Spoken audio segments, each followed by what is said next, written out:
การเปิดเป็นของเรานี่แหละ Wonderful. I'm really proud of you.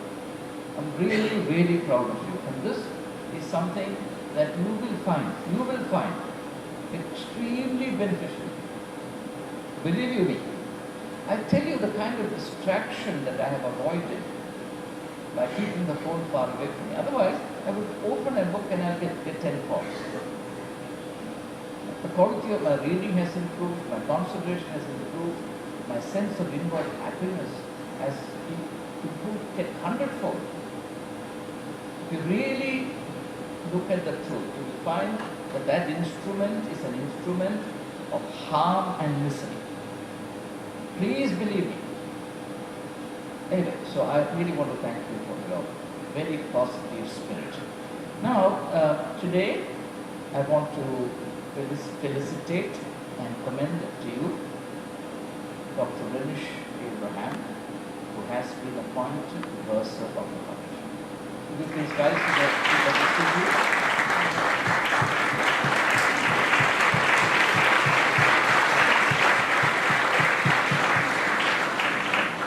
Friends, I have to say this to you that I have profound faith that he will do abundant justice to the office of the bursar. It's a very important office. The bursar is actually in charge of all finances of the college. I have tested him in many areas and found him to be an exciting person. So all of us together wish you the very best as you assume this onerous task. A very thankless job, really. Which is the reason why many sensible colleagues of mine have said no in the past. So I wish you all the best. So we have the reading by Aishwarya and Kuruttukulam. I got it? Kuruttukulam. AAK. So it's not AAP. So Aishwarya and Kuruttukulam will address the assembly. Maybe we'll have the reading first and then Aishwarya.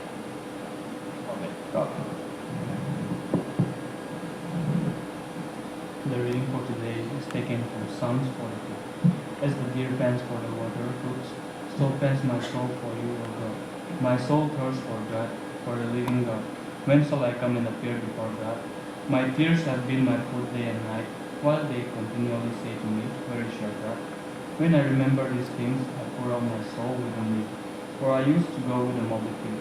I went with them to the house of God, with the voice of joy and praise, with a multitude that keep a pilgrim's feast. Why are you cast down, O my soul, and why are you disquieted within me? Hope in God, for I shall get question for the help of his countenance. O my God, my soul is cast down within me. Therefore I will remember you from the land of the Jordan, and from the heights of Hermon, from the hill in Israel. Deep calls unto deep in the merciful waterfall. All your waves and billows have gone over me.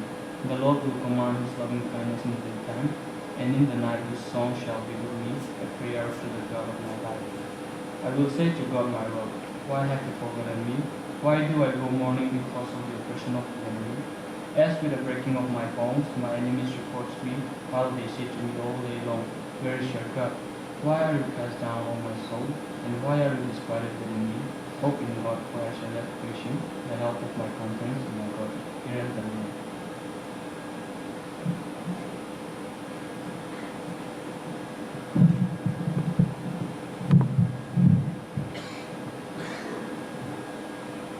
A very good morning to everyone here today. Each one of us have different beliefs, belong to different religions, and have different concepts of God. Yes, I believe in God. I believe that there is an all-powering entity, and all religions are just paths that lead us to this divine being. To each one of us, God is different. What He is to me is not what He is to you. Now you must be wondering why I'm calling God a He. I consider God as a part of us, and in a way as an image of ourselves, always among us. He is a fatherly figure to me, guiding me and supporting me throughout, and right there to catch me and help me when I need Him. When I was small, I wondered who God is. At that small age, I didn't think enough to know who this being is, but I believed in him because I always felt his presence. I felt his presence through the little small things in our lives, the things that amaze me, like how our body works, the intricate numerous things that makes us breathe and makes us alive.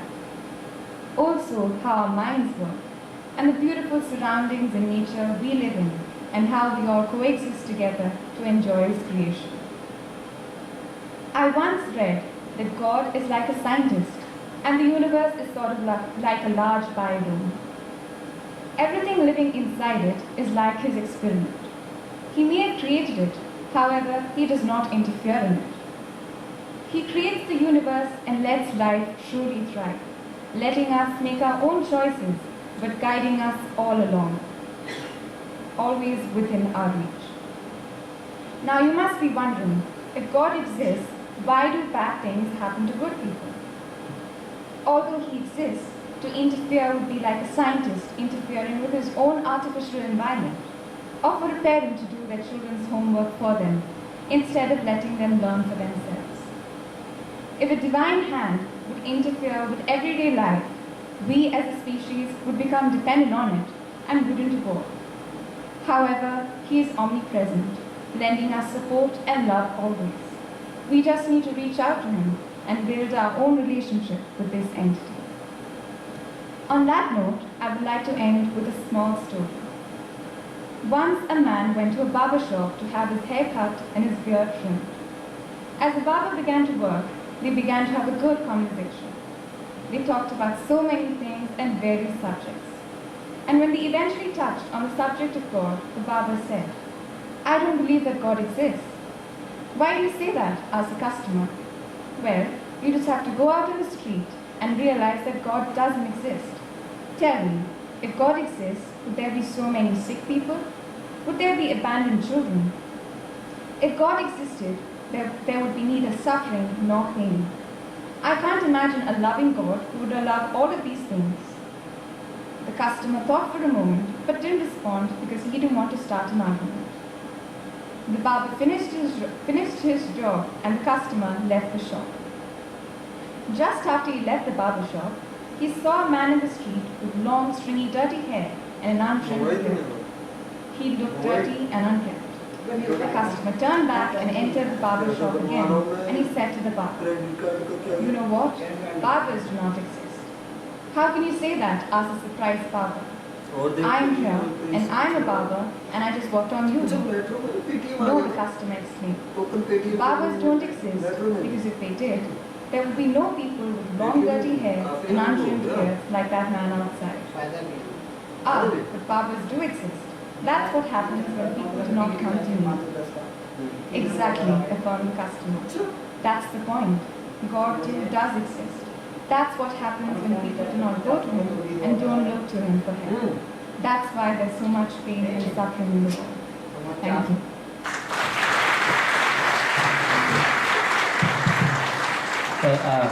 I must say that Shri has spoken very well. And I'm very glad that you've given God a haircut. You know, I was noticed that Aishwarya was distinctly taller than Ruben. And I must say that till 1975, there was not a single girl taller than boys in this country. What was the reason? Huh? There were no girls in college. We became co-educational only in 1975. But today, friends, we'll be addressed by Dr. Ranish Abraham, and I invite him to do so.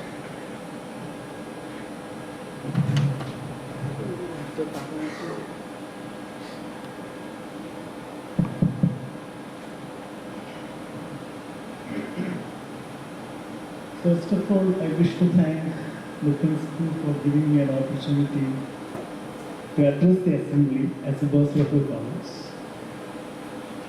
I deem it an honor to be the bursar of the college because I know that by taking up this position, I have accepted a challenge. and I definitely require your support to continue with this job and contribute in a better manner to the development of the college.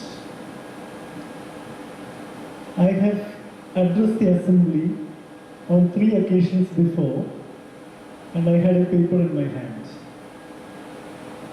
But today, I am going to address the assembly without anything that is written, without any set speech, because I feel that I have gained a certain kind of confidence about myself. I want to share my experience of the college and my convictions about the college today. I still remember the day when I walked into this college with a sense of trepidation. Those were difficult times. I had to undergo those difficulties during those days, to the extent where on the second day I had to go to the principal and tell him that I wanted to leave the college. The principal patiently listened to me, and almost an hour he spent with me talking about only one thing: the importance of growing up in stature. He assured me that I had the requisite qualification to be a teacher in this college, and therefore I should walk through the corridors of the college with the dignity of a teacher. I was not a citizen, but that day, listening to the principal, I decided that I would be disciplined in my life. And after that day, I have walked through the corridors of this college with the dignity of being disciplined. And I must share with you what the condition is of being disciplined. I have served the college in various positions as block tutor, as associate dean of residence. I was given the responsibility of the Center for Languages in the last 2 years. And I believe that I have given the best of my effort to discharge all these duties which were entrusted to me. What I noticed about the college, about the tradition of the college, is that St. Stephen's has a tradition of being committed to work. There is a particular kind of work culture here. When a responsibility is given to you, you don't say no. You should be ready to take up any responsibility to serve the college in whatever position you have. One of the greatest experiences that I had in this college in the last 4 to 4.5 years of my service in this college is the morning assembly. Because I think this is one space where we are not merely focusing on academic growth. This is a college which focuses on character formation. It is character formation that happens in the morning assembly. I don't think, as a principal emphasized yesterday, we get this opportunity anywhere in India, in any college in India, other than the St. Stephen's College. The kind of lectures, the quality of lectures that we have in the morning assembly, which can form an individual. I think it is an integral part of the college, and this tradition should continue till the time the college exists. Another important thing that I want to focus on is the character of the college. There is a misunderstanding about the character of the college these days, that the college has a Christian character. The misunderstanding is because we do not realize what Christian means. When that epithet is ascribed to the college, what that means.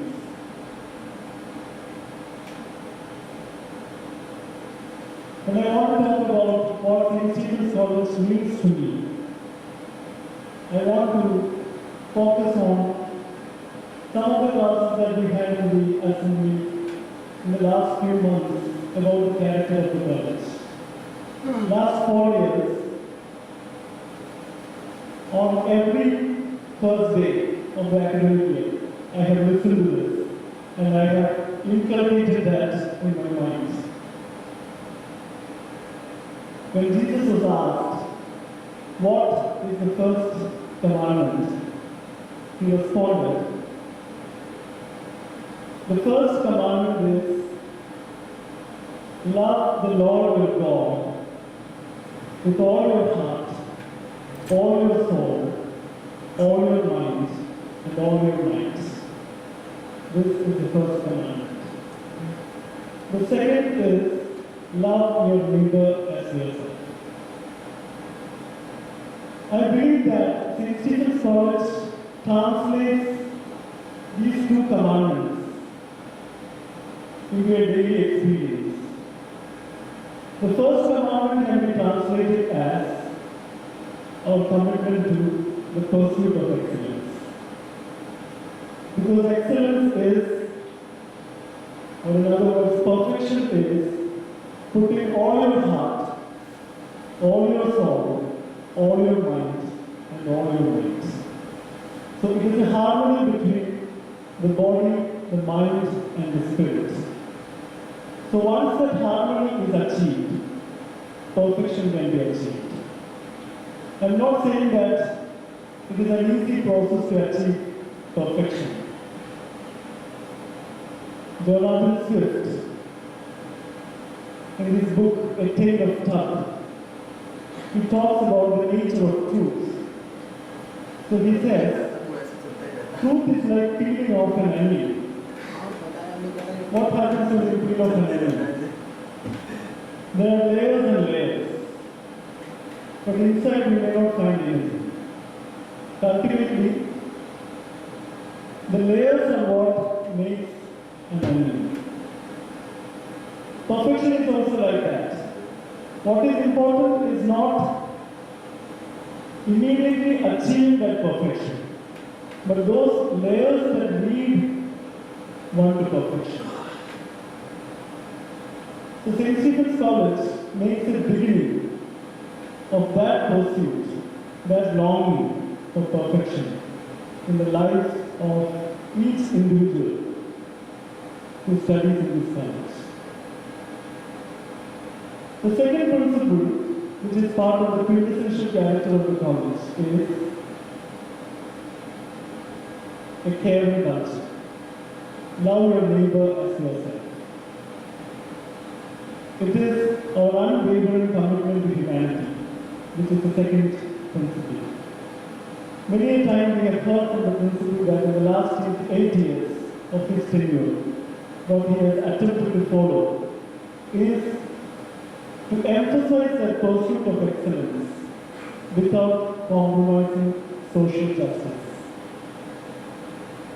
Today, when I stand here as the boss of the college, I am fully convinced about this essential character of St. Stephen's College.